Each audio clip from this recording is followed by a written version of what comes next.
Ivy, padala na ba ate mo? Naman, kakaalis lang ni ate. Pagpahingay niyo naman yung tao. Masyadong magastos yung drama niyo eh. Buti na lang sana kung nag-artista kayo para kahit papaano napagkakakitaan natin yung mga palabas niyo eh. Alam mo, ha? Masakit na nga ang ulo ko, nagbubisit ka pa eh! Alam mo kung sino tong batang to? Oy, 50% pa lang ng scholarship mo ang nag-grant. Kulang pa yan. Lang ito.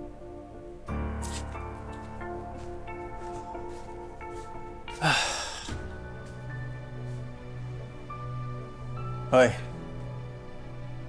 bigyan mo nga ako ng 500. Anong gagawin mo sa 500? Pambibili ng gatas ni Simon. Bakit? Kaka-grocery lang natin. Aabot pa ng 1 linggo yung gatas niya. Ang sabihin mo, gagamitin mo yung pera para sa bisyo mo. Ang kapal mo, ha? May habang ka na? Porket ikaw may hawak ng pera ni Cristel? Ha? Uya mo ako? Dapat mo ko respetuhin! Respeto? Paano kita re-respetuhin, ha? Bukod sa inutil ka na, wala ka pang silbi. Ano? Diyan ka magaling, di ba? Mon! Diyan ka kasi magaling eh. Di ba? Mon! Mayroon ka eh! Diyan ka magaling, wala nga 50! Kilan mo nga! Napakawalang yamo talaga, Ma! Ma! Ma! Mama! Ay, nako! Magising! Nagdrama na naman! Ma! Kuya, hindi! Totoo to, kuya! Mama!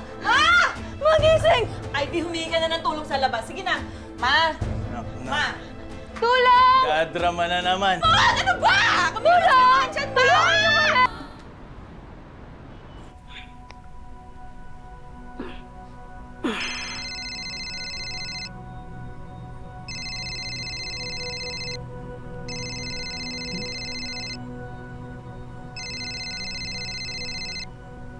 Hello? Kapeng-kape na, Ivy, ah. Bakit? Ate, nasa operating room kasi si Mama.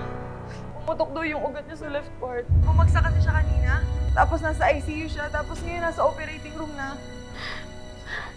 Eh, teka, yung sweldo ko nung huli, pinadala ko na sa inyo eh. Yung susunod ko na sweldo sa susunod pa.